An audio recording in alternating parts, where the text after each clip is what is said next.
Bienvenidos a París, bienvenidos a la ópera, esto es Universo Enmascarado. El podcast para locos de la gran pantalla en el que repasaremos y descubriremos los grandes títulos del séptimo arte. Os habla el fantasma de la ópera.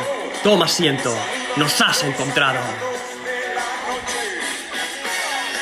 Nuevo episodio de Universo Enmascarado dedicado al cine francés. Continuamos con la Nouvelle Vague, esta vez de la mano de uno de los cineastas más representativos del movimiento, Louis Malle. La película de hoy es muy especial, no por su contenido, sino por quien me acompaña, puesto que para este episodio no estaré solo, ya que contaré con dos aficionados al cine que, más que amantes del séptimo arte, son algo más importante. Mis amigos. Damas y caballeros, bienvenidos a la ópera. Da comienzo El Fuego Fatuo. Me mato porque no me habéis amado, porque yo no os he amado. Me mato porque nuestras relaciones fueron débiles. Para estrechar nuestras relaciones, dejaré sobre vosotros una mancha indeleble. Probablemente esta frase defina a la perfección lo que sentía Alain Lewin, un escritor alcohólico, frío, solitario y hastiado de la vida hasta tal punto que decide suicidarse. La película es del año 63, dirección de Louis Malle, como he dicho antes, y cuenta con Maurice Gonet en el papel protagonista, Jean Moreau, que hace un cameo fugaz, lo habréis visto seguro en Ascensor para el Cadalso, también de Malle. De hecho, la película cuenta con la misma dupla, Lena Scherler y Bernard Noël, entre otros. El Fuego Fatuo está basado en la novela de Pierre La Rochelle, publicada en 1931 e inspirada en el poeta Jacques Rigaud, amigo cercano del autor, cuya muerte, le provocó un gran sentimiento de... Es más, el propio Louis Malle trató de ser estrictamente fiel al relato, exceptuando el marco temporal, el cual situó en el presente, 1963, con el fin de estar aún más vinculado a la historia. Rodada en París y Versalles, inicialmente a color, para terminar optando por ese blanco y negro austero o funerario directamente en el contexto de la película, al que luego seguramente haremos referencia. Joan Cuadrado, muy buenas tardes, bienvenido. Muy buenas, Martín, ¿qué tal? ¿Cómo estamos? Muy bien. Antes de hablar de la película, te voy a hacer una pregunta que le he hecho a todas las personas que han estado aquí. ¿A ti cómo te vino la pasión por el cine? Vaya, me coges, no lo tenía preparado. No, yo creo que me coge desde bien pequeño, con mi padre, sobre todo, que es quien me ha puesto más películas a lo largo de mi vida, que también era y es un gran cinéfilo. Lo he matado en la primera frase. No, es un gran cinéfilo.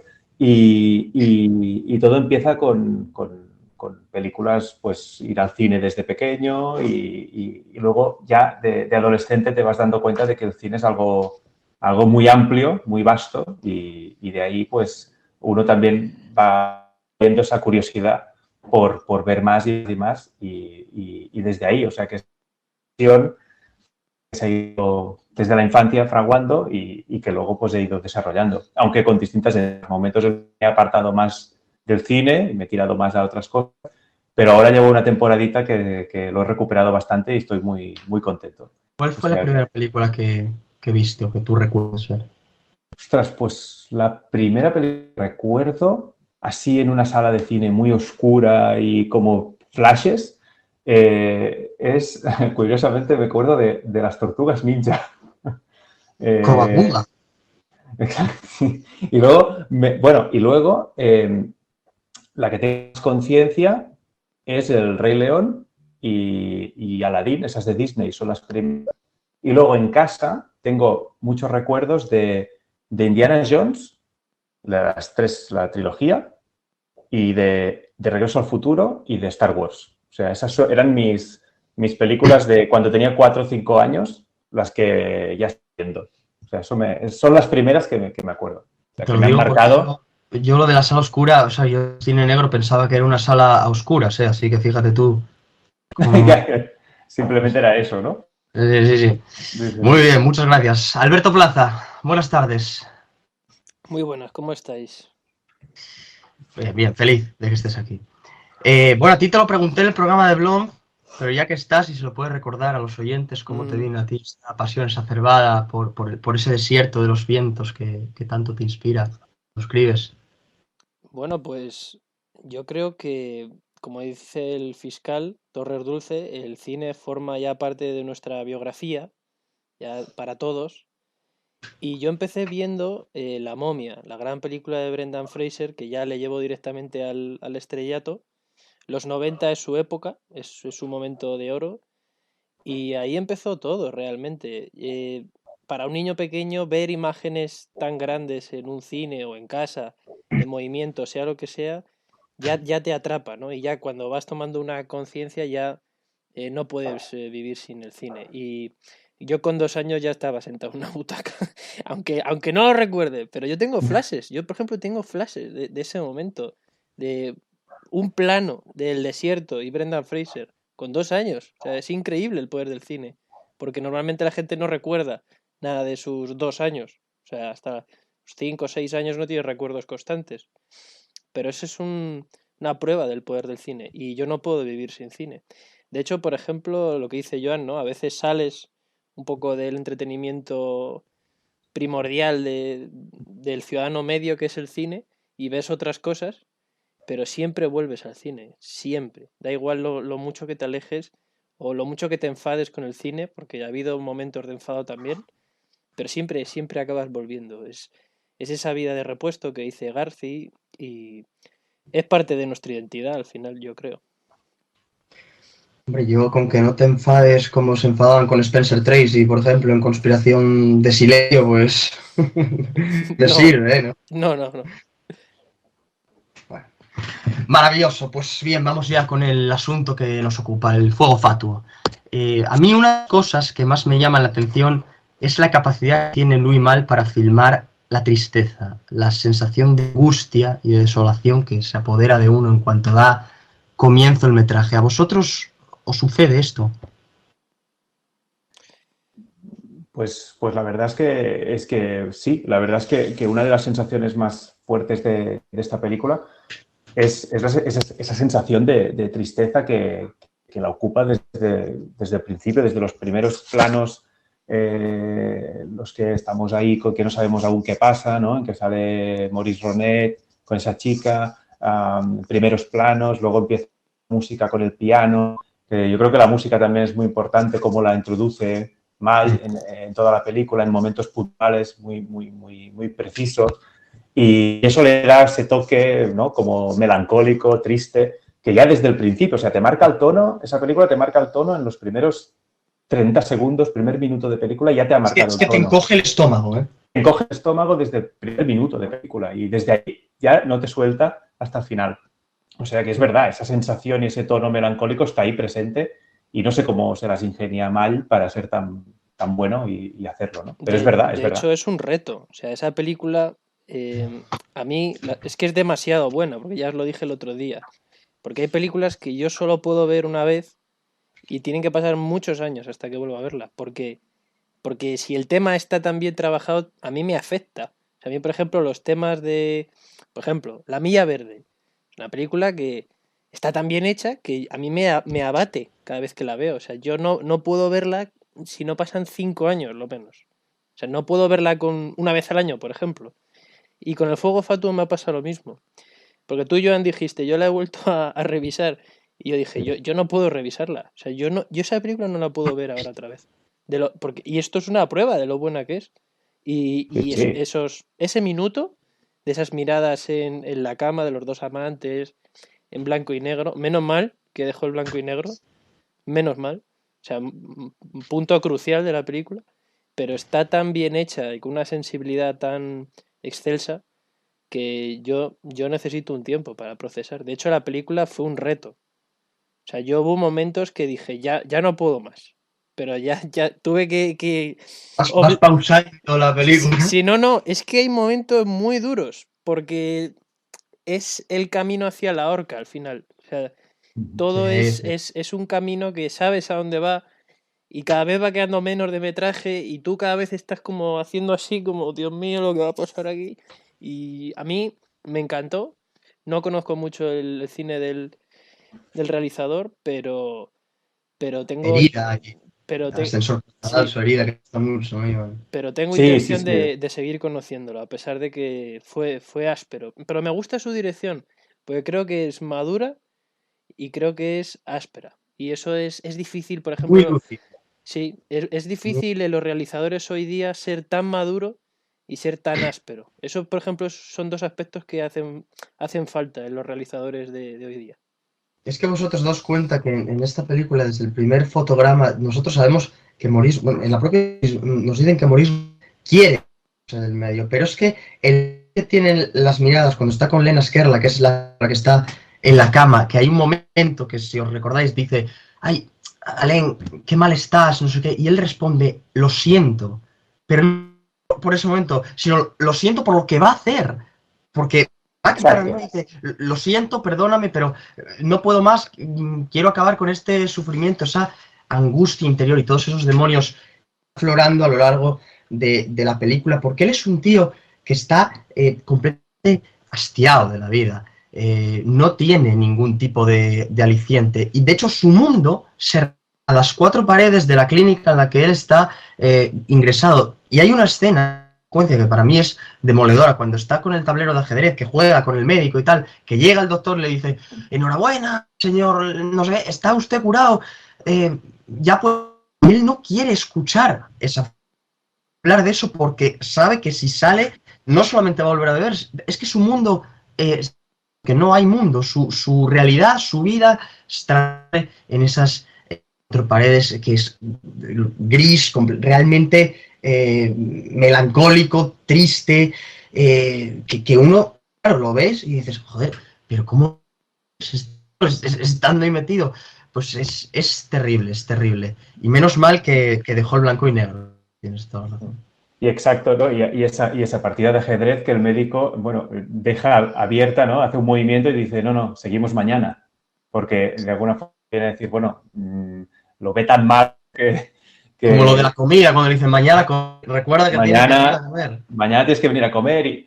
O sea, esto está presente lo que va a pasar desde el principio, como dice Alberto, y te va dejando, ya va marcando lo devastadora que va a ser esta historia desde el primer momento. Y que, hostia, estamos hablando de un tema muy serio, ¿no? Que es que este señor, bueno, no lo hemos dicho, quiero decir que este señor se quiere suicidar, o sea, que no quiere vivir más, absolutamente al límite de hastiado de la vida y, bueno, ha decidido tirar la toalla. Luego entraremos quizá más en detalle. Lo que decía Alberto de la madurez de Mal, claro, hay que tener en cuenta que dirige esta película con 30 años, ¿eh? O Sí. sea, que madurez, pero era, no sé si eso es su tercera o su segunda película. Espérate que tengo una aquí, pero creo que es Ascensor para el Cadalso, Los Amantes. No, tiene otras dos más y un documental. Bueno, no, ya había hecho 4 o 5, pero en el 33 Fuego Fatuo. Pero bueno, tenía 30 años, era muy joven. Sí, sí. Y ya se ve una mano madura. Y de hecho lo que se cuenta es que la película la hace un poco para superar una propia crisis personal que él Sí, tenía. sí. O sea que, y creo que, bueno, según dicen, lo logró, ¿no? Porque Y tuvo una basada en la carrera. historia de Rochelle y tal, que le tocó muy de lleno el suicidio de Correcto, este hombre, tal. El correcto, suicidio del correcto. poeta, de su revista. Y Exacto. es un tema que, bueno, es realmente audaz, es un metraje audaz porque trata un tema muy, muy complejo y muy duro, pero es la lucidez y la elegancia incluso con la que lo hace, ¿no? Porque es una película llena de sutilezas.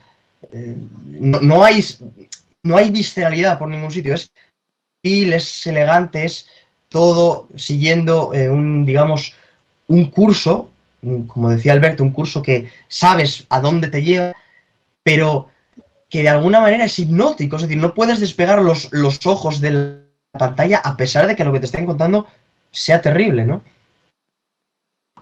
Y yo sobre todo pienso en varias cosas, porque tiene mucho para desgranar la película. O sea, yo creo que, por ejemplo, va más allá de lo que se propone, ¿no? Del propio argumento. Porque yo, por ejemplo, hago una comparación. Sé que a lo mejor a priori es complicada de ver, pero luego a lo mejor lo veis. Pero a mí me recuerda este personaje al personaje de Burt Lancaster en Forajidos. Porque cuando entran a matarle a Burt Lancaster, el tío tiene la mirada abatida. O sea, no quiere vivir más. No quiere vivir más. O sea, él no hace nada por evitar su muerte. Y aquí veo lo mismo. Y hay un nexo Y en el de Burt Lancaster es menos claro, pero en este sí, en el protagonista del fuego fatuo sí. Se dice en un momento dado que el protagonista del fuego fatuo ha participado en la guerra. Y Burt Lancaster hay unos años que desaparece de la ciudad. Y yo creo que coincide por años, porque la película es del 46 y yo creo que argumentalmente es el mismo año. Yo creo que el personaje de Burt Lancaster pasó por eso también. Y yo creo que también es una prueba de cómo te hunde ese tipo de vivencias. Cómo te hace daño. Yo creo que ahí hay un nexo de unión que me parece curioso, porque es también ver cómo a una persona lo termina de rematar o cómo empieza ahí el camino hacia la nada, hacia que no queda nada y sobre todo lo que hemos dicho ya, que es muy adictivo, que atrae, que atrapa, que te lleva hacia el abismo y quieres ir, aunque realmente ya no tienes una voluntad clara por negarte. Pero a mí me pareció eso, me pareció que en este personaje quizá esa vivencia, la vivencia de la guerra, fue el génesis de todo. Porque, Pero yo aquí creo que hay una cosa que diferenciar. Yo siempre que veo Forajidos, que es una joya de Siozma, que tenemos Código de Lampa también, pero yo creo que no tiene nada que ver la versión colorista Siegel. Yo soy muy clásico, yo soy como vosotros. Yo creo que la pregunta que uno se tiene que hacer cuando ve Forajidos es ¿qué lleva a un hombre a dejarse matar? Y yo en esta película no pregunto porque ya me dicen de antemano que se quiere matar. Sí que es cierto que puedo apreciar pues, ciertas similitudes que tú pones ahora de relieve, como los años de la guerra y tal, y ese hastío, y que cuando vuelva a ver la película, no sé si dentro de un año, 2, 3 o 20, encuentre más similitudes de las que tú enumeras, pero es curioso porque no lo había pensado nunca, y ambos personajes tienen en común un elemento, que es la oscuridad. Son personajes grises, son personajes muy, muy oscuros, muy... bueno, que saben cuál va, como que si supieran cuál va a ser su destino. De hecho, Morrison no lo sabe, y yo no sé si vos lo sabías, si no nos lo dice, ni Hemingway en el relato, simplemente no. El relato es algo así como dos gángsters entraron, pararon y cayó, pero no sé, a mí me hubiese encantado que se aclarara la duda, ¿no? Sabía que lo iban a matar, o quería morirse, pero claro, también pierde un poco la gracia porque es como que te dejan esa posibilidad bueno, es a la libre interpretación sí, sí, sí. de los espectadores, ¿no? Entonces es curioso lo que tiene el cine de, como decía Feisman, de mira lo que es el cine, pues esas uniones, esos nexos que vas encontrando conforme vas explorando, ¿no? Y aumentando el bagaje cinematográfico, es realmente Sí, apabullante. pues sí, yo no lo he pensado, pero bueno, tiene su sentido.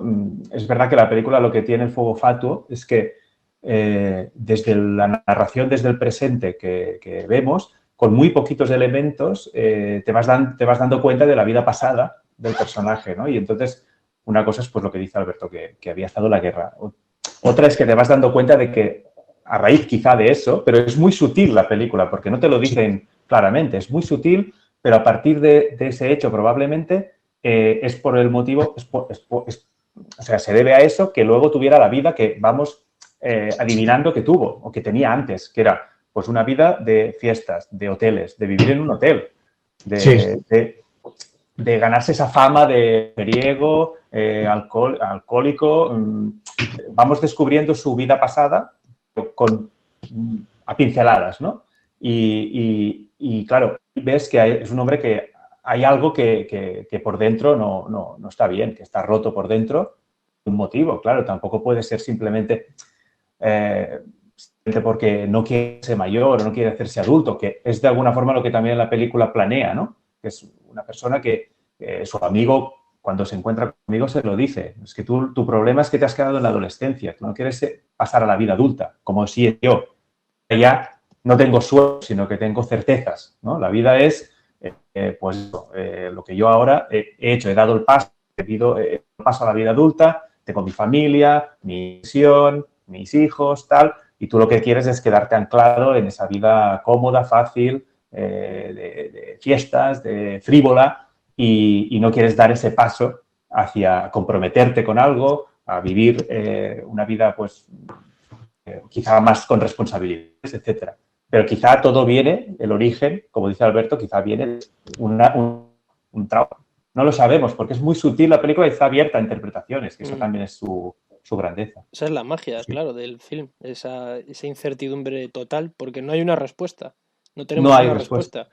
Pero es muy curioso y además a mí me parece también interesante que en 1963 el tema del suicidio era prácticamente un anatema. O sea, no era un tema excesivamente recurrente, ya no te digo a nivel de cine, sino a nivel de temas de la sociedad de aquel entonces. O sea, no era un tema del que hablar como podemos hablar hoy día. Y sin embargo esta película tenía algo que decir.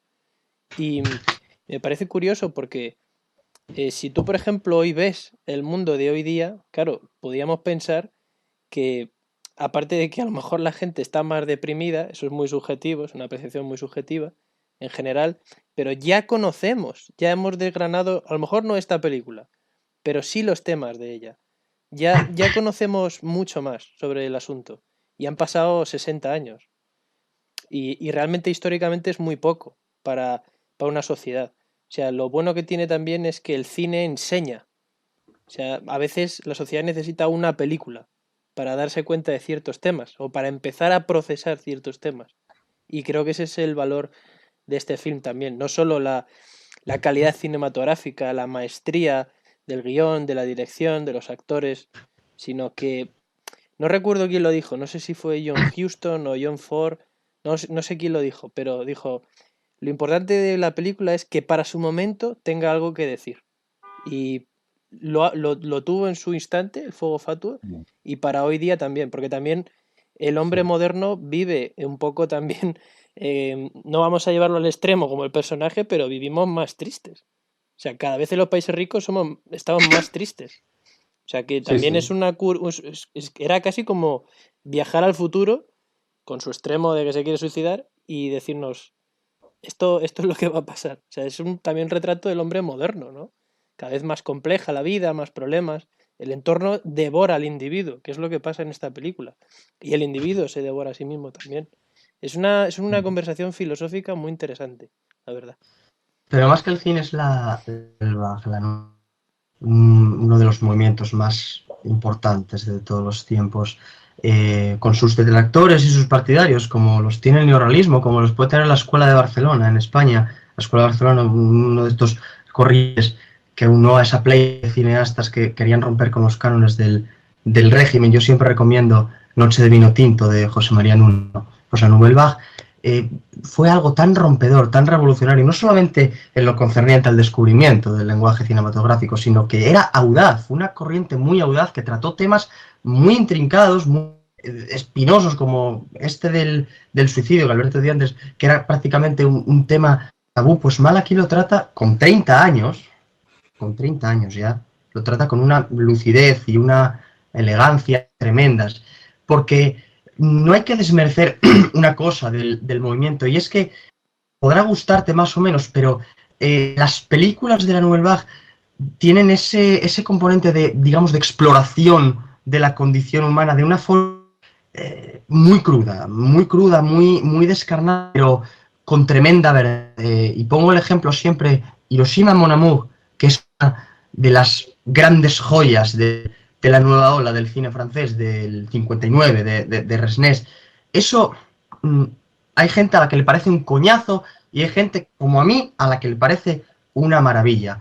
Pero que es innegable es la exploración que hace Resnais de dos cuerpos desde el minuto uno de forma adulta, lúcida y sobre todo lírica, pero caer en cursilerías ni en otras pues, trucos, digamos, manidos, no, todo con una naturalidad y una espontaneidad y una Emmanuel Ría que se sale. Pues aquí es lo mismo. De hecho, creo que los únicos actores profesionales, los únicos intérpretes profesionales eran Jean Moreau, Maurice Ronet y Noel. Los demás personajes que nada tenían que ver con el cine. Era un poco como lo que ocurría con el neorrealismo italiano, con Rossellini, en Roma Ciudad Abierta, cuando él bautizó aquello de los actores tomados de la vida. Pues esto es igual, porque eran películas de muy bajo presupuesto, por increíble que parezca, porque están increíblemente filmadas. Eran películas de bajo presupuesto, con un presupuesto de serie B, prácticamente. De hecho, es que, por ejemplo, tú ves Cleo de 5 a 7 Y luego ves el presupuesto y dices, coño, pero ¿cómo se pudo hacer con tan poco? Pues porque cuando el Estado dejó de subvencionar y tal, todo esto. Entonces son películas muy, muy personales y a mí cada vez me gusta más la Nouvelle Vague y la veo con mejores ojos porque no solamente lo que decía antes Alberto es un aprendizaje, bueno, una fuente de inspiración, una fuente de aprendizaje, sino que son que te tocan a día de hoy, es decir, y vivimos más tristes. En los países occidentales se vive más triste, a pesar de que tengamos más información, porque de aquella no había tanta información sobre este tema. Ahora sí, y ahora se habla del suicidio. Entonces es necesario una película, el cine es necesario en la vida de una persona, es la vida de repuesto, es a donde acudimos, es el refugio al que acudimos para cuando estamos mal, ¿no? Que suele ser siempre. Totalmente, totalmente. Y es verdad, es una película que se puede ver hoy y que está totalmente vigente, o sea, a paso del tiempo, de una forma asombrosa, ¿no? Y lo que decías, pues, de la Nouvelle Vague, pues es verdad. Es verdad que hay algunas películas de la Nouvelle Vague que a mí, quizá personalmente, se me han caído un poco más o se les ven un poco las costuras, algunas. Ya sé que tú no eres muy amigo de Godard, al margen de que le tengas un respeto. Le tengo un respeto y hay películas suyas que me gustan y como cinéfilo me gusta ver sus películas y lo que pasa es que quizá no son mis favoritas dentro de la Nouvelle Vague. Pero, por ejemplo, la de Hiroshima Mon Amour que has dicho es una joya, estoy contigo al 100%. O sea, es una obra maestra increíble, lírica, preciosa. Introspectiva, sin caer para mí. O sea, dicho, lo suscribo al 100%. Y Mal, pues, aunque quizá por lo que yo he leído y tal, parece que él tampoco estaba muy cómodo dentro del movimiento, pero lo cierto es que, aunque su carrera cinematográfica discurra en paralelo a Resnais o a Godard o a Agnes Varda o tal, pero bueno, sus primeras películas, estéticamente, por temática, por todo, creo que sí que se puede decir que están dentro de la nueva ola, de la Nouvelle Vague, aunque él luego no se sintiera cómodo dentro del movimiento o dijera que iba en paralelo a él, pero lo cierto es que tiene muchos elementos, tanto de temática, de estética, etcétera, o lo que tú dices de presupuesto. Sí. O sea, esta película también tiene mucho de lo de Cleo de 5 a 7, de, oye, la cara en la calle y hay una escena que está a morir bajo la lluvia, al momento final, que es increíble. O sea, eso es de verdad, pero es que te deja realmente... el tío se está calando. El tío se está calando y te está calando a ti como espectador. O sea, es que esa escena es brutal y es la cámara en la calle y grabar la realidad. Y con esa inmediatez realmente increíble que pudieran hacer esto con ese uso de lo de la cámara bolígrafo, de la máxima expresión, exacto, la máxima libertad del director a la hora de filmar, alejada exacto. del artificio del Hollywood clásico, bueno, el artificio hollywoodiense sí, no solamente el clásico, y vaya por aquí no hay más defensor del Hollywood dorado que nosotros, es decir, nosotros. A capa y espada, pero es la realidad, ¿no? Hay una libertad, y no solamente cinematográfica y de creación, sino de improvisación en las películas de la nueva ola francesa, que es decir, no contrasta en ningún momento con otras corrientes, como por ejemplo con Hollywood o con el cine de una determinada época, porque por ejemplo, y vuelvo a aludir a la escuela de Barcelona, ahí sí que se deja más libertad porque se quiere romper con los cánones y tal. Pero para mí, uno de los movimientos más rompes, y yo recuerdo cuando empecé a investigar hace unos cuantos años ya en este tema, que yo decía, ¿qué es esto de la cámara bolígrafo? Y claro, ahora te imaginas, cuando has visto ya las películas, te imaginas al director como el escritor, ¿no? Escribiendo la historia ahí a pie de calle, dejando libertad a sus intérpretes y al elenco, es decir, buscaba la nueva ola, pues poner el cine al mismo nivel de respeto que la literatura, ni más ni menos, y creo que lo consiguieron, porque sí, o sea, se nota en la atmósfera de las películas, no solamente en estas, sino en los 400 golpes, en Cleo de 5, en Jules y Jim, en todas, esa libertad que dejan los cineastas a los intérpretes, y eso me parece maravilloso porque en el fondo estás dejando que desarrollen sus capacidades y sus habilidades, y que la primera toma, como decía Rosalind, siempre es porque es la más natural. Luego ya cuando ruedas más y más y más, dices, bueno, pues ya no creo tanto, ¿no? Pero es un rasgo curioso, uno de los múltiples del movimiento. Sí, sí. Yo Y además de creo, todo... yo creo Perdón. sí, perdóname. Y yo creo que el realizador es como lo que habéis dicho, dignificar el cine, elevarlo al nivel de la literatura. Es como, por ejemplo, claro, tú piensas, por ejemplo, en autores como Jane Austen o como Dickens, y por ejemplo, tocan temas problemáticos para su época, pero los tocan con una profundidad moderada. Pero, por ejemplo, otros autores como Dostoyevsky llegan muchísimo más profundo a esos temas. Por eso son tan importantes. Y el realizador del Fuego Fatuo, yo creo que es lo mismo. O sea, es un tipo increíblemente profundo. No se queda en la superficie, no No, se no. queda a mitad de camino, sino que llega hasta el final. Y luego, claro, con los misterios que tiene. Y yo creo que esta película sería interesante que cuando pasen muchos años volvamos a verla, volvamos a hacer otro programa, una segunda parte, y con nuestra propia vivencia de 5 6 7 8 años que hayan pasado, 10 años, dar testimonio de cómo la hemos vuelto a ver, o en qué nos hemos focalizado esa vez, o qué no dábamos importancia en aquel momento y ahora sí, o qué es lo que antes no nos afectaba y ahora sí, o si nos sentimos más identificados, o si directamente la aborrecimos, o si directamente la quisimos más, pero ¿cómo te ves en ese espejo de la película, ¿no? Eso sería muy interesante de ver, porque es una película, es que es muy compleja, es muy, muy difícil, es una película muy difícil, y la verdad es que también hay otra cosa que me gusta de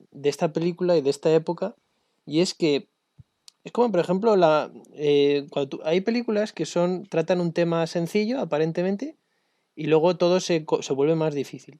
Y luego hay otras que empieza como que la trama es muy difícil, pero realmente lo que están tratando es un asunto muy sencillo. Pues esta es del primer tipo, de lo simple a lo difícil, a lo complejo. Y antes ese cine era posible. Y yo no quiero quejarme aquí como, es que el cine no es profundo, no es de autor, tal. Si el cine está bien en todos sus aspectos, o sea, no tiene por qué ser todo autor o todo comercial. Todo me gusta a mí personalmente y yo no tengo queja. Pero sí un apunte, y es que creo que tenemos que volver a normalizar el ir al cine y ver una historia que aparentemente es sencilla. Porque parece que hoy día, por ejemplo, solo vamos al cine, pues eso, pues a ver Oppenheimer o a ver Barbie o a ver el pelotazo de verano, ¿no? O el pelotazo de turno.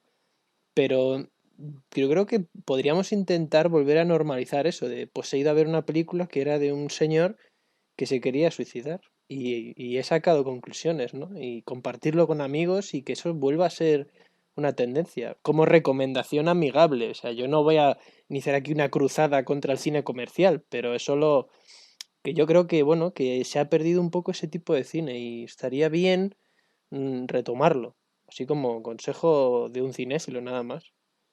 Yo es que creo que hay muchas palabras que definen la Nouvelle Vague como revolucionario, rompedor, moderno, vanguardista, pero sobre todo una de ellas más importantes es complejo, es complejidad, es un movimiento muy complejo, pero como lo fue el neorrealismo en su momento, el neorrealismo trataba un tema muy jodido, era en forma de película, era el cine que nació de los escombros, y esto está fuertemente influenciado por los italianos. Es que de hecho los cineastas de la Nouvelle Vague se rindieron ante los Rossellini, ante los de Sica, y tiene mucho del neorrealismo en cuanto a la libertad, pero es lo que a mí Oppenheimer me gustó mucho, por cierto, pero que sí, que es muy difícil que se filme una película así hoy en día, por no decir imposible. Yo tampoco me quiero quejar, pero quizás pues sería una buena iniciativa, ¿no? El ir a ver al cine este tipo de historias, porque quieras que no, tú no sales siendo la misma persona cuando acaba la película y te vas de la sala. Es decir, al margen de que tú no te des cuenta en ese momento, dices, he visto algo que me ha marcado y que me ha encogido el estómago y que me ha hecho reflexionar, sobre todo, ¿no? y estas películas tienen mucho de eso, no solamente el cine de mal, Jacques Becker mismamente, a pesar de que él no se lo considera un miembro del movimiento, porque bueno, murió joven y tal, pero yo, por ejemplo, en los amantes de Montparnasse, que en su momento, bueno, no sé por qué se llama Montparnasse 19, que lo dije en el episodio, pero es decir, filma un tema muy crudo, como es la vida de este señor, de Modigliani, que está completamente desahuciado, porque está desahuciado, es que no tiene un duro, es miseria en la pobreza, y de hecho ilustra el triunfo, digamos, del mercantilismo sobre la vida. Él no empieza a cotizar hasta que está muerto. Entonces es una audacia y un movimiento y tener mucha valentía el tratar estos temas con tantas aristas y con tanta profundidad de una forma tan, no voy a decir amena, porque no es amena, pero sencilla, por así decirlo, porque los fotogramas y sabes lo que te están contando. Es decir, yo creo que los amantes de Montparnasse le quitas los diálogos y con solo ver los fotogramas tú te haces una idea global, ojo, global de lo que te está dando. Y aquí, pues puede pasar lo mismo, ¿no? Ves a un hombre que va camino del cadalso, camino de la horca, sin remisión, y el corazón se te va encogiendo y lo pasas tú.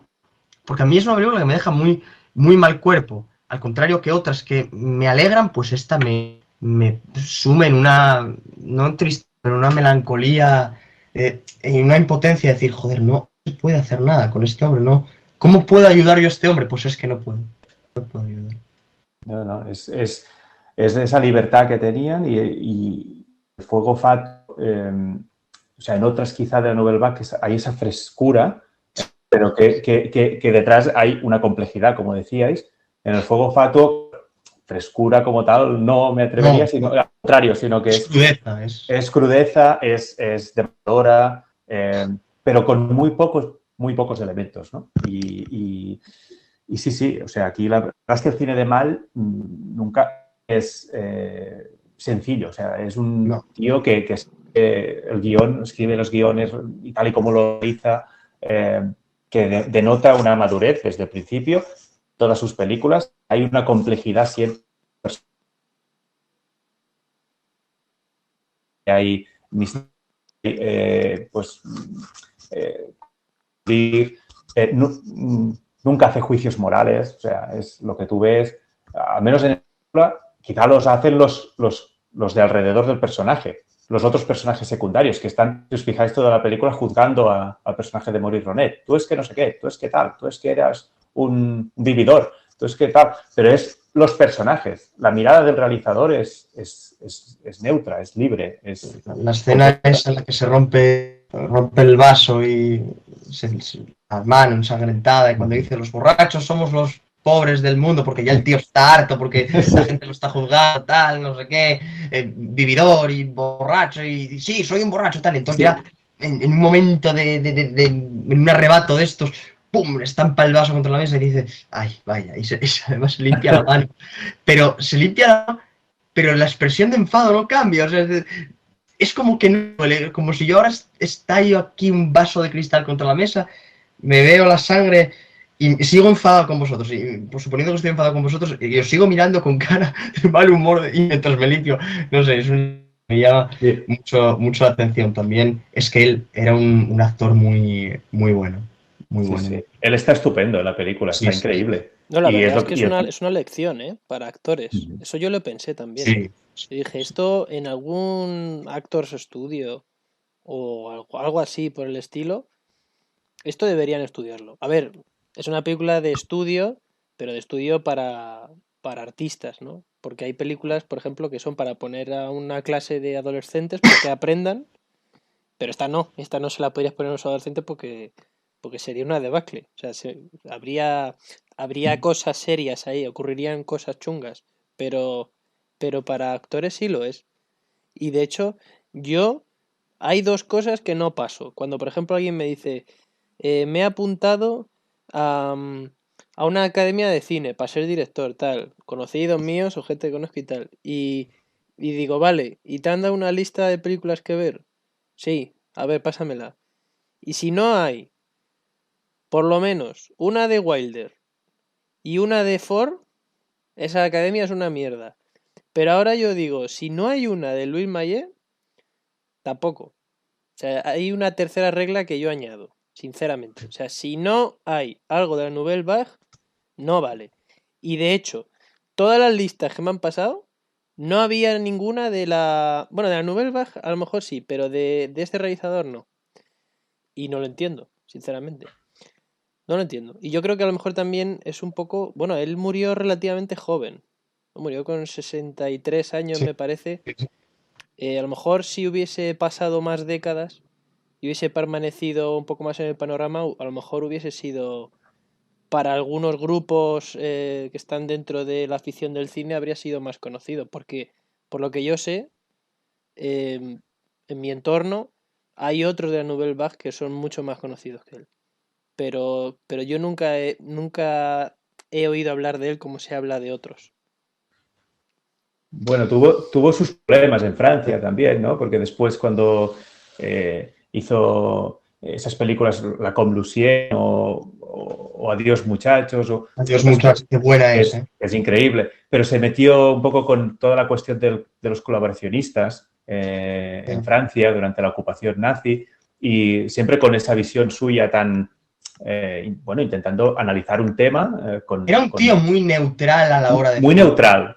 Pero es muy leído eso, porque él en Adiós muchachos es una denuncia, bueno, de los colaboracionistas, es una denuncia al nazismo y tal, pero el enfoque es muy neutral, sí, es lo que tú dices. Es neutral y muestra pues la complejidad de las personas que pues y eso se ve incluso más en la Comme, que es un tipo que es un poco de pocas luces y que se mete a colaboracionista porque es lo que, mira, lo que toca Sí. o lo que...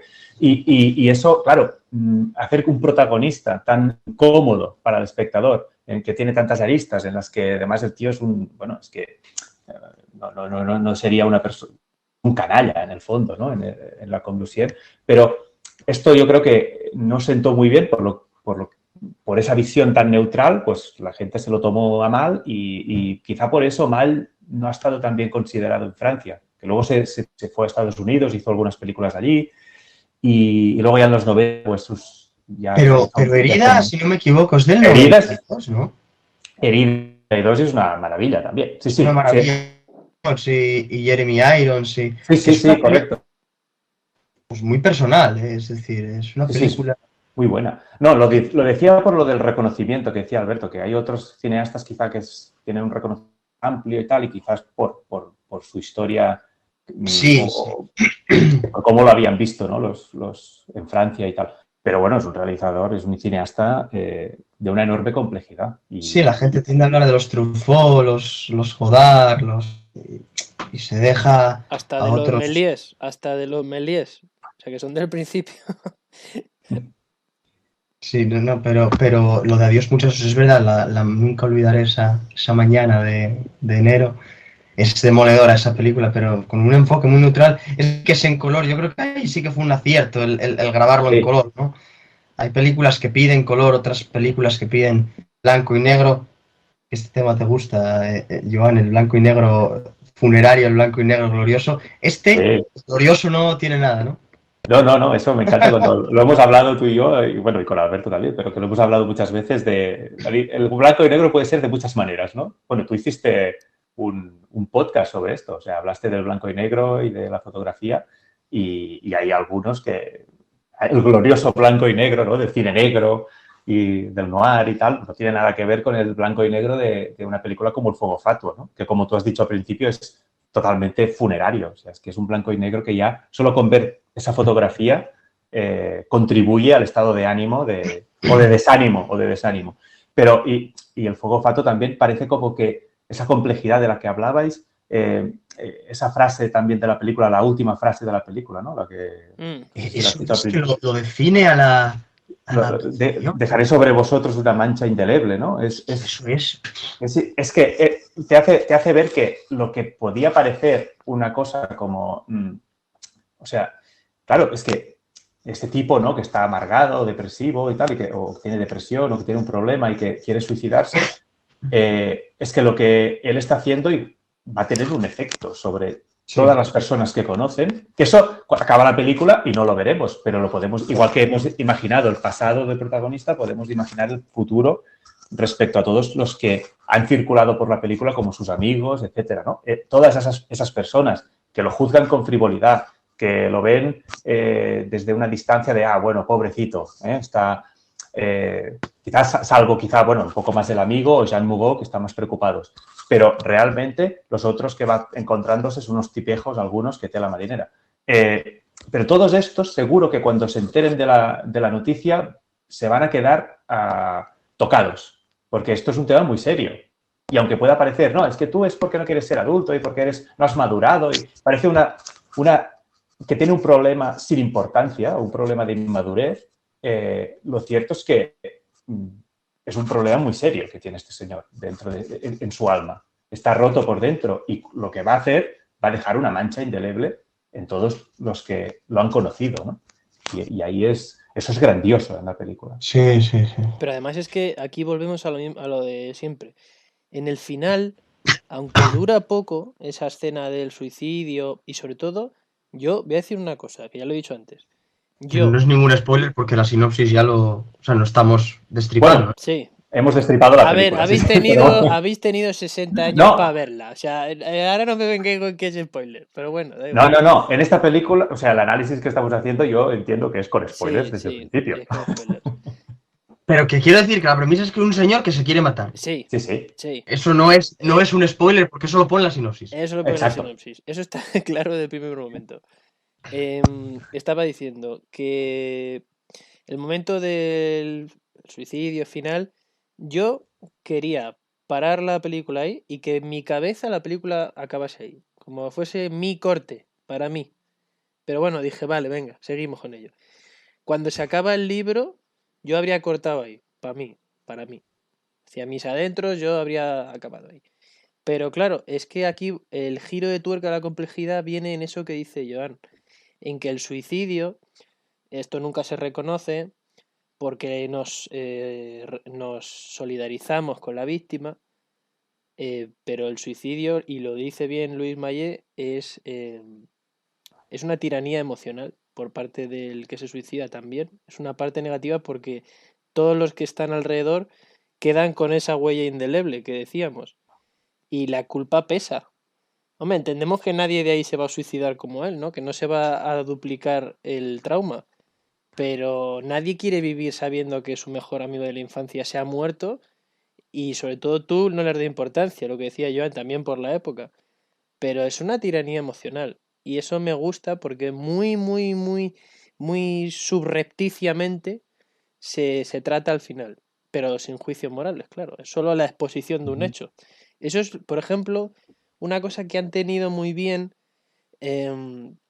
estas series de HBO de los 90, de los 2000, que todas han utilizado ese tipo de estilo, de narrar, poner en los márgenes de un experimento social qué hace la gente, cómo se comporta la gente, cómo es la gente, qué ocurre, sin juicios, ¿no? Aquí vuelve a ocurrir y esto también se está perdiendo porque ya hoy día este tono ya cada vez es menos habitual.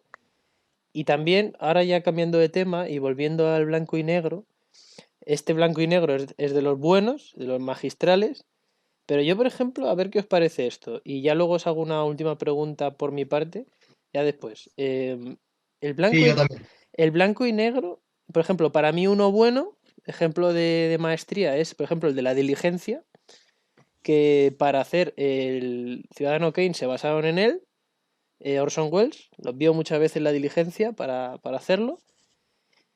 Y, por ejemplo, uno malo, para mí, sería el de Mank. Y eso que la película me gusta. Pero a mí el blanco y negro de Mank no me gusta. A mí me hipnotizó, A mí no me gustó. A mí me gustó porque me pareció pasteloso. No me terminó de gustar. Pero, yo creo que tiene mucho empaque, ¿eh? Pues a lo mejor si veo otra vez la película me gusta. Pero la película me gustó, ojo. Pero el blanco y negro no. Pero este sí me ha gustado. Pero yo ya después de esa película, cuando veo una película en blanco y negro, se me ha despertado como un trauma. Pues como a ver si me gusta el blanco y negro. Y eso era antes un problema que yo no tenía. O sea, era porque yo Es pues que fue decía, culpa mía cuando yo planteé aquello, ¿no? En la columna, en el podcast, no me acuerdo. Soy culpa, yo confieso, como sí, hombre inglés.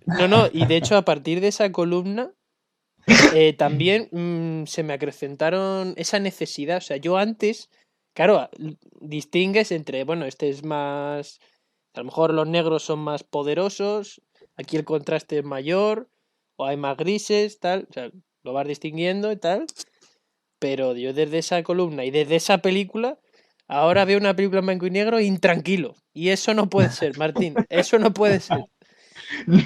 Alberto, vas a tener que dejar de leerme. Sí, sí, no, por favor, no. No, porque entonces me quitas el hígado. Entonces es como, pues, ¿si qué hago yo ahora?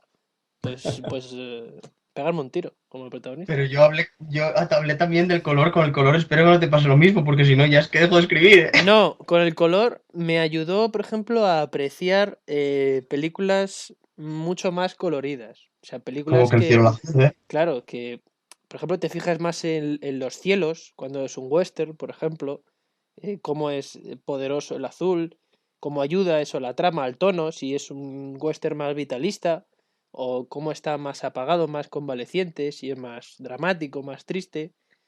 Y por cierto, una cosa que me viene a la cabeza, esto es una burrada y esto es una idea loca, pero a mí me hubiese gustado ver una versión del mismo argumento de esta película, pero llevado a un western tristón. Todo, pero en el salvaje oeste. El mismo argumento. Me habría gustado verlo. Habría sido interesante. Porque yo creo que hay temas que da igual que los cambies de época, que siguen siendo poderosos. Claro, luego ya depende del director, pero hay temas que son extrapolables. Y este me habría Las gustado. aceras es el desierto de tabernas, la arena y ya está, ¿no? Pues sí, sí, sí. Habría sido curioso, la verdad. Y la pregunta que os iba a hacer era, ¿qué os transmite la última escena, la de la cena esa del día antes o de la noche antes del acto suicida en sí? Porque a mí yo la verdad es que había tanta información y tantas miradas y tantas conversaciones que sigo procesando, la verdad. Difícil pregunta. Sí, es una escena que hay mucha cosa, hay mucho... hay, no sé, en esa escena hay muchas miradas, eso que decíamos antes de los personajes juzgando al protagonista. Hay frivolidad en esa escena también por parte de algunos de los personajes. Sí, es una escena que tiene muchas lecturas o que podríamos entrar. Yo la verdad es que no había pensado, o sea, la vas viendo y es verdad que esa escena, porque llega ya al final de todo y que tú ya estás también como un poco agotado por el camino y el viaje del protagonista y al final de todo te remata Malle con esa escena en la que te deja totalmente descolocado, ¿no? Porque sale, pues hay tanta información como dices, ¿no? Esa chica, no, es que es mi amigo y era mi exnovio y el otro, y van saliendo como informaciones que dices, ostras, esto es, aquí hay mucha cosa, ¿no? Hay mucha enjundia y hay mucho pasado de este personaje. Pero yo creo que es como el estoque final, ¿no? Que él ve que está completamente alejado del mundo, de esas personas. Creo que es en esa escena donde dice, por más que toco no puedo sentir nada. Sí, No sé si creo es que por sí. ahí, ¿no? Sí. O durante esa larga escena. Es al final, es esa larga escena y lo dice en algún momento, en alguno de esos momentos, creo, o lo repite, si ya lo había dicho, porque lo dice 2 veces. No, yo es que ya puedo tocarte, pero no siento nada. Yo creo que marca esa escena como la distancia en la que él está respecto al resto del mundo. O sea, él ya está completamente... se ha despedido ya de todo el mundo. Se ha despedido y está en otra... No está en esa realidad de sus personajes. Que también esos personajes, esa realidad, con esa escena también, Malle, sin entrar a juzgar, al espectador puede ver también puede criticar de alguna forma cómo están viviendo esas personas, ¿no? Qué es a lo que le dan valor, qué es a lo que aspiran. ¿No? Hay un grupo como de artistas, ¿no? Que yo quiero hacer mi obra, tienen sus sueños, pero da una mirada que tampoco es muy positiva de ellos. A mí me pareció, me dio esa sensación, como que... y por eso que es complejo, porque ni él está en ese mundo ya, pero te hace ver al espectador que ese mundo le provoca una repulsión que a ti como espectador también te llega un poco. Esos personajes a mí me dan un poco de... no sé, me dan un poco de repulsión, o sea, me repugnan un poco, los veo como a distancia, decir, ostras, son una gente un poco, frívola, que tiene sus preocupaciones y que a este señor está aquí, pero no le hacemos mucho caso. Es que ellos no sé, también están fuera de la realidad, ¿no? De alguna manera. Exacto. Él también ve que están fuera, ¿no? Sí. Poco eso. No sé cómo lo ves, Martín. A mí me produce pena, sobre todo. Pena, una tristeza insondable, como la que tenía Juliette Binoche en Tres colores, azul, de Kieslowski. Sí. Pero no una pena de querer llorar, sino una angustia terrible, porque si la película es el preludio, toda la película es un preludio de un desenlace fatal, de un final funesto, esa última escena es como la última estación antes del matadero. Es como este hombre está desahuciado y nosotros encima juzgamos lo que va a hacer. Entonces la información que te da mal, en mi modo de ver, pues en una cantidad un poco exagerada, ¿no? Que no te da tiempo a procesar, pues no hace otra cosa que generarte más angustia, porque es como la frontera entre dos mundos, entre lo terrenal y el más allá, vamos a decir. Pues esa última escena constituye la última estación antes de cruzar el umbral hacia el más allá, que esto ya cada cual pues dirá que unos creerán que hay reencarnación, como preguntaban los de Siniestro Total, otros será la nada más absoluta, como algunas cuentas de Twitter, cuyo contenido será nada más absoluta, y otros pues será otra cosa, ¿no? Pero a mí lo que me produce sobre todo es pena. Pena porque yo me siento impotente, él está decidido a lo que va a hacer, es decir, él en la película no toma ninguna decisión. La película es simplemente la contemplación de, lo que te decía Alberto, la contemplación de un hecho que va a suceder. Y esa escena es la puntilla, ¿no? Pero yo si tuviera que quedarme con una palabra sería pena, porque te lo preguntes y dices, no, joder, no se puede hacer nada, o no se pudo hacer nada, porque ya está. Entonces, bueno, es una película devastadora, no apta para todos los públicos ni para corazones sensibles, pero creo que es una historia tan cruda y tan descarnada como necesaria. Para mí es una de las imprescindibles, no solamente de la Nouvelle Vague, sino de la historia del cine. Hay que reivindicar la figura y el legado de Louis Malle, las interpretaciones de Ronet, de Jean Moreau y de todas esas playa de leyendas francesas. Y creo, Alberto, que con este podcast, y ahora te hablo directamente a ti, estás entrando por la senda de la Nouvelle Vague, que antes no la veías con muy buenos ojos y ahora estás entrando a raíz de lo que dijiste de la lista de las películas de la Academia. Como no haya una de Louis Malle, es que fusilo. Yo añadiría que como no haya una del neorrealismo italiano, también fusilo. Sí. Y Joan también. Sí. Pero... Mira, yo es que ya sabéis que mi género favorito es el western. Y yo necesito western vitalista en mi vida. El western de Ford, el western de Hawks. Todo lo que vaya por ahí yo lo necesito. Johnny Guitar. Efectivamente. Y Rancho Notorious también. Y sobre todo es que ahora sí es verdad que voy entrando, ¿no? Pero voy entrando con cautela. Poco a poco. Porque claro, esto Martín me lo dijo. Me dijo... Hay que tener el día para la Nouvelle Vague. Hay que tener el día. O sea, tienes que tener el día. Si has discutido con tu jefe, te han echado la bronca, si se te ha pinchado el coche, si has tenido una bronca con la parienta y tu hermano además te odia y tu vecino te ha hecho la zancadilla, no veas esta película y no veas la Nouvelle Vague, porque entonces vas a tener un problema interior. No, pero ahí ponte una de Woody Allen ese día. Eso sí, en Manhattan. Te ponen Manhattan y lo tienes ya. Me voy a suicidar el sábado, ¿eh? Bueno. Una divertida, una sí, divertida una de Woody Allen. divertida, pero, ostras, en un día normal, así neutro, sí, y descubres mundos enteros, sí, sí, sí. Y yo la verdad es que, por ejemplo, pienso en la escena final y que yo recuerde, alguien se reía y no sé si el personaje llega a ver alguna escena de que él se ríe, no sé si lo recordáis vosotros o él llega en algún momento como a reírse hablando con alguien o algo. Ahora A no ver, caigo ahora. la última persona con la que habla es con la chica, con la limpiadora, puede ser, con la del servicio de habitaciones, Sí, si mal no Sí, creo que recuerdo, sí. que le da dinero, que nadie me moleste, Que nadie me moleste, sí. sí, sí, sí. pero yo risas no recuerdo. De hecho, creo que en esta película no hay una sola sonrisa.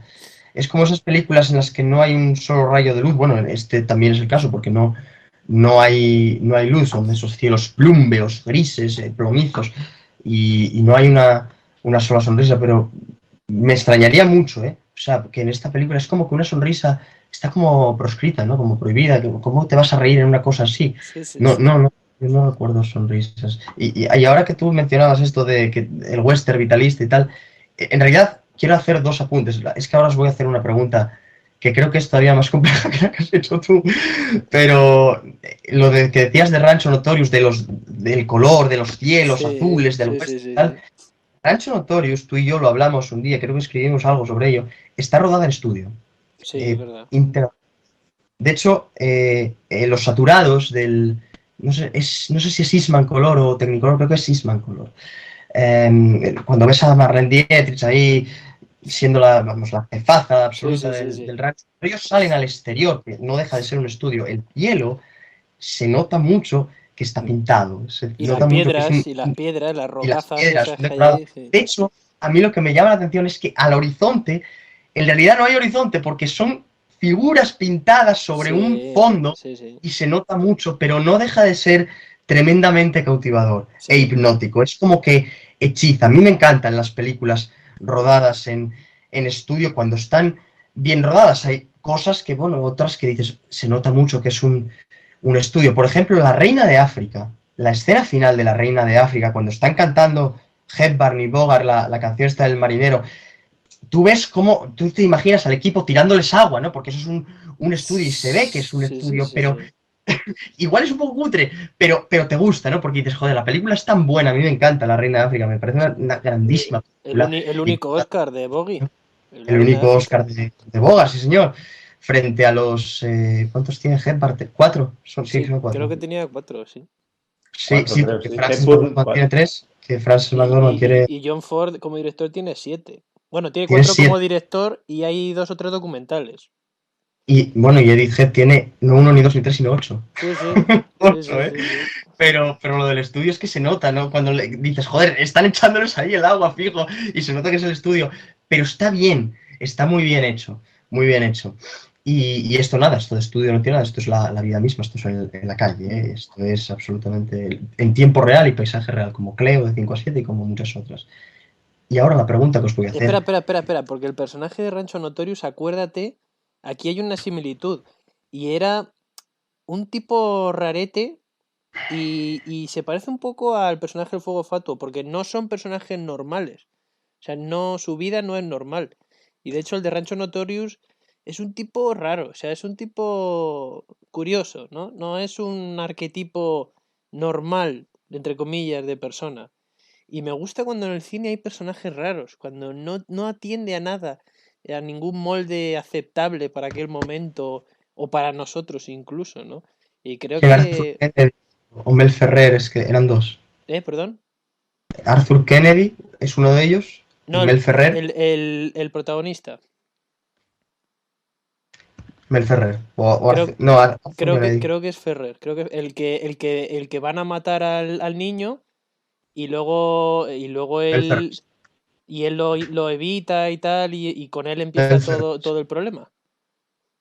Sí, sí, sí, Mel Ferrer. Pues era un tipo, el personaje es rarete, o sea, Sí, sí, no sí, es sí, sí. normal, no es normal, y eso me gusta, o sea, me gusta porque me gusta explorarlo, ver quién es ese tío, porque claro, tú ves eh, cualquier personaje de John Wayne, que tiene variedad en sus personajes, y aunque se diga que no, pero claro, muchos de ellos Sí, por supuesto. Aunque tú descubras algunas cosas, pero hay un límite, porque no hay en exceso más que explorar, ni hace falta tampoco, y está bien, pero los tipos raros, sobre todo de aquella época, a mí me gusta, porque también son objeto de estudio, y es ver cómo la sociedad de aquel momento podía reaccionar ante ese personaje, cómo lo juzgaban, qué estereotipos predominaban, cómo se trataba según qué temas de ese tipo de personajes así extraños. O sea, añade mucha información. Y también enigma, eso es de lo que se trata también. Lo hablábamos una vez que Encubridora es quizá el western donde hay mayor confluencia con el cine negro, ¿no? Sí. Es un western atípico, feminista, es un western muy rompedor, para mí una de las grandes perlas del género y creo que, bueno, claro, es que dirige quien dirige. Es Fritz Lang, ¿no? Fritz Lang. Sí, sí, sí. Es que le gustaban Pero los hay una tipos raros a confluencia Fritz Lang. de Sí, cine sí. negro, o sea, el personaje de Marlene es una mujer que bien podría ser, o sea, podría estar en una película de cine negro. Altar Kane es Sí. una femme fatal, es una tipa dura, es una tipa guerrera, una tipa que echada para adelante, como esas mujeres fatales del cine negro, esas señoritas tan letales, que en esta ocasión no lleva guantes hasta los codos, sino pañuelos y se Sí. vea en lugar de con gángsters y con fitilleras, pues se lía el tabaco y van con, bueno, con esos pañuelos y con esas indumentaria del western, las botas al bajar del caballo y tal. No sé, es una película que a mí me gusta mucho, Encubridor, y siempre descubres detalles nuevos cuando la ves, ¿no? Y ese estudio de los personajes, de esa gente, digamos, que puede ser una rara avis dentro de, no solo del western, sino del cine, es también muy satisfactorio el intentar adentrarse en las profundidades de esos individuos, intentar determinar lo que les bulle por dentro, ¿no? Son personajes con muchos matices, con muchas complejidades, no es el típico vaquero que te puedes encontrar en otras películas. Y segundo, lo de John Wayne, claro que tiene registros diferentes. Tú, por ejemplo, no es lo mismo ver a Ethan Edwards que ver una película que se llama Forja de Corazones, que es con Marlene Dietrich y con Randolph Scott, en la que interpreta un personaje completamente diferente, un tipo ambicioso, el dinero, ególatra, todo esto. Es decir, era un gran actor John Wayne, por mucho que algunos periodistas, bueno, porque a día de hoy aquel artículo que vimos es que no quiero decir el nombre, pero bueno, sabéis quién os digo, aquel artículo ponzoñoso y repulsivo sobre John Wayne Sí, que mezclaba todo, bueno, en fin. Yo sí, creo que sí. ese señor no ha visto una película de John Wayne en su puta vida, pero bueno, en fin, son energúmenos que a veces se cruzan en el camino y que tú le dedicaste una buena puya en el Twitter, Alberto. Hombre, es que era necesario, porque ahora parece que los actores y las actrices son responsables morales de su trabajo y de lo que se haya podido hacer con él o de lo que algunos han malinterpretado de su trabajo. Y ahora parece ser, según ese señor, cuyo nombre no es que quiera acordarme, es que no me acuerdo, dice que, que es que, claro, es que las películas de John Wayne son parte de ese aparato que permitió que Trump llegase a la Casa Blanca. Mire, lo de usted no tiene nombre. O sea, y lo dejamos ahí ya por no envenenarnos más.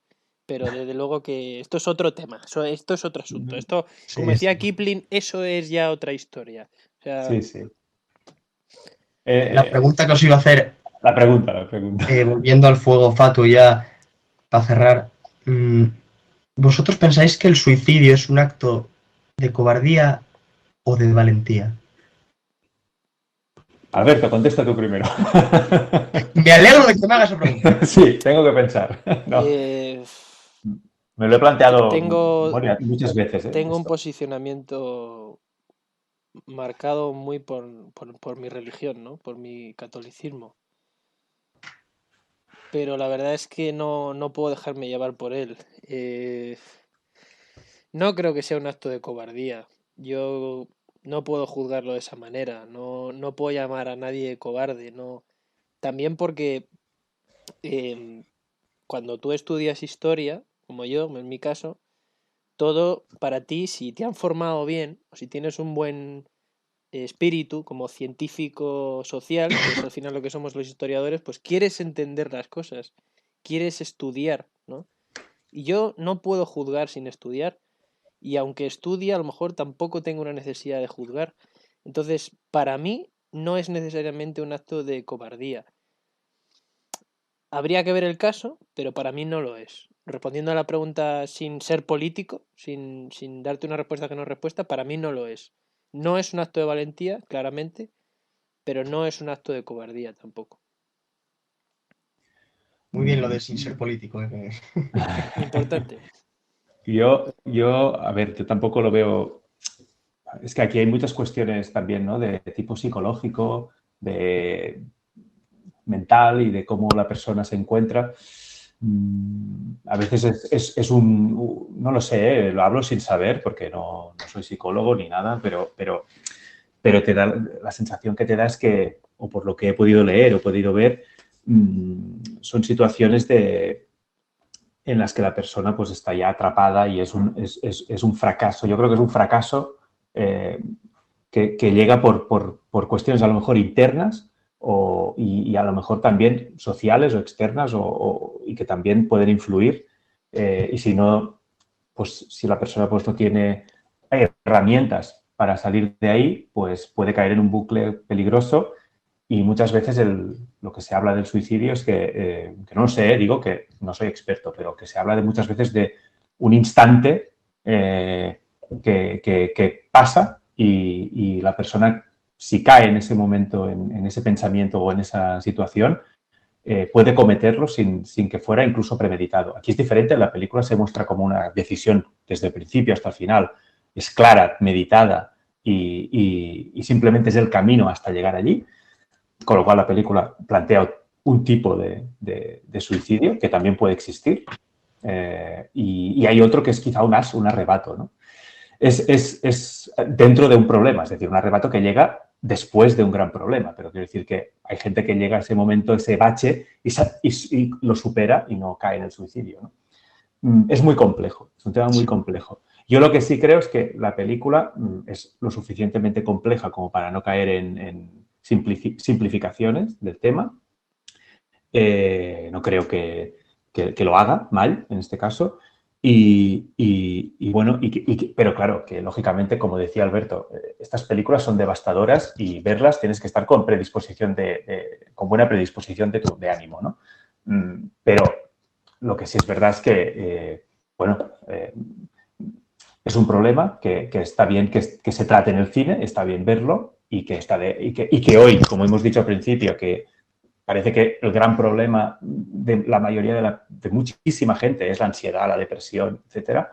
Creo que es una película que hay que ver, pero cuidado, o sea, cuidado. Hay que verla sabiendo lo que vas a ver, porque es que puedes entrar también en un bucle complicado. No es una película edificante, no es una película que te levante, es una película que te hunde. O sea, que en ese sentido está muy bien porque es compleja a nivel de personaje, a nivel de historia, de guión, y que es necesaria para ver el problema, pero que también es muy inmersiva y que te puede llevar a un estado de ánimo realmente malo si tú no tienes las herramientas para sobreponerte a ello, ¿no?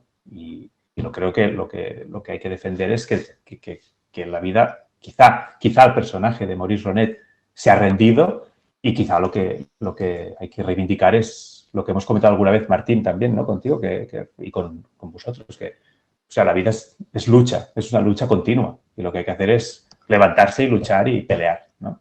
Y que al menos viendo esta película se saque esta enseñanza al final, ¿no? Pero lo de si es valentía o es cobardía es muy complejo, no lo sé, dependerá de cada caso. Hay gente que, como los especialistas en nada, de estos que creen que saben de todo, que etiquetan, no, es que este se suicidó, este era un cobarde.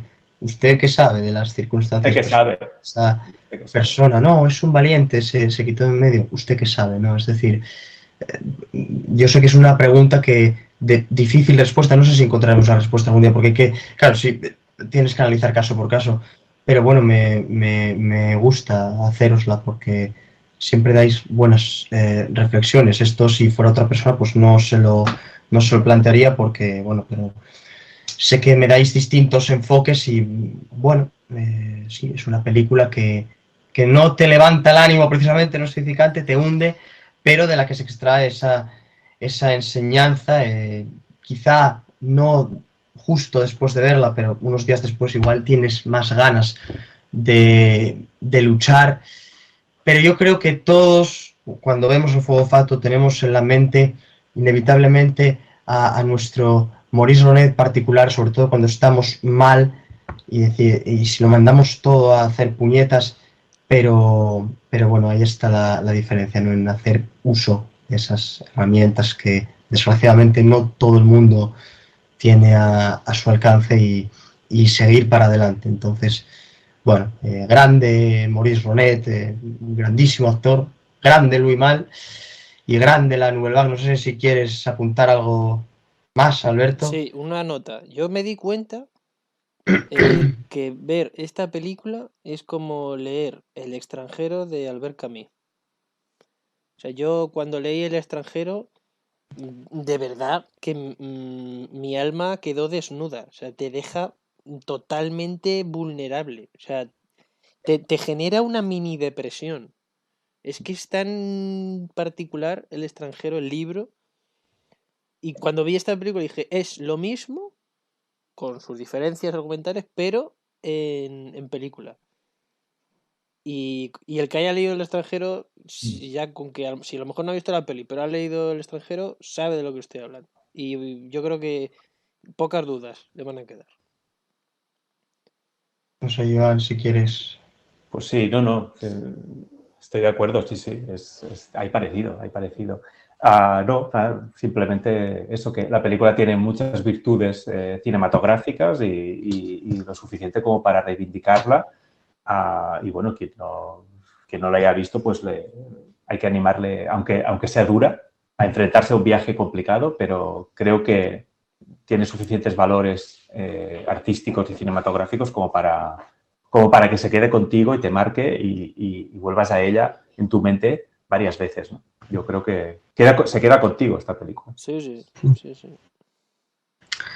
Bueno, pues yo por mi parte, maravilloso esto que acabamos de hacer.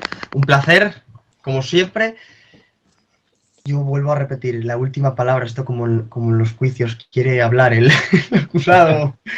Que normalmente los abogados dicen, no hable usted, que la caga más, pero vosotros no sois acusados, sois grandes conocedores de este arte, yo solo soy un moderador, bueno, un anfitrión en este caso. Así que yo por mi parte damos por cerrado este primer episodio de esta andadura que se abre en Universo Enmascarado, porque yo estoy convencido que vendréis más veces. Claro. Yo encantado. Deseo tener esa certeza y bueno, nada, un auténtico placer. A ver si la próxima de la que hablemos pues es un poco más alegre argumentalmente, quiero decir, porque en el talento interpretativo creo que no hay un pero que poner al elenco que juntó Mal en esta película, bueno, y en prácticamente toda su obra. Así que damos por finalizada la grabación del programa. Un placer estar al otro lado del micrófono. Señoría, ¿va usted a decir volveré. ¿Cuál va a ser la próxima película que vamos a comentar o no lo va a decir usted, señoría? A ver, es que... Para no levantar el secreto de sumario. Yo es que escribo misterio, yo estoy acostumbrado a vale. No, pero digo, a ver si lo voy a decir y lo voy a liar. Pero la próxima película de la que vamos a hablar es top. Es muy top. Es muy top. Es muy top. Yo creo que la palabra obra maestra se queda muy por debajo. Sí. Totalmente. Sí, ¿no? Ahí queda, señores. Ahí queda. No, y yo agradecerte que nos hayas dado este espacio y para hablar los tres, y ha sido un placer. Yo llevaba ya meses esperando esto. Gracias por haber creado Universo Enmascarado. Muchas gracias. Te debemos la vida, básicamente. Meses sin dormir esperando esto. No, hombre, no. Bromas. Hostia, eres como Boyero con las películas de Almodóvar. No duermo. No duermo, no Claro, duermo. para He estado- Joan, es como una entrevista de trabajo, porque como es la primera vez que viene, si lo hace bien, sigue. Si no, Claro, pues, ahí vosotros dos me podéis decir, bueno, ya te llamaremos. Hostia, como las editoriales, ya le llamaremos, ¿no? sí, Ya le llamaremos. ya te diremos algo. Sí, sí. Bueno, Quedo en vuestras manos. en buenas manos, no. Sí. Estamos nosotros en buenas manos contigo. No, igualmente, igualmente. Un placer, amigos.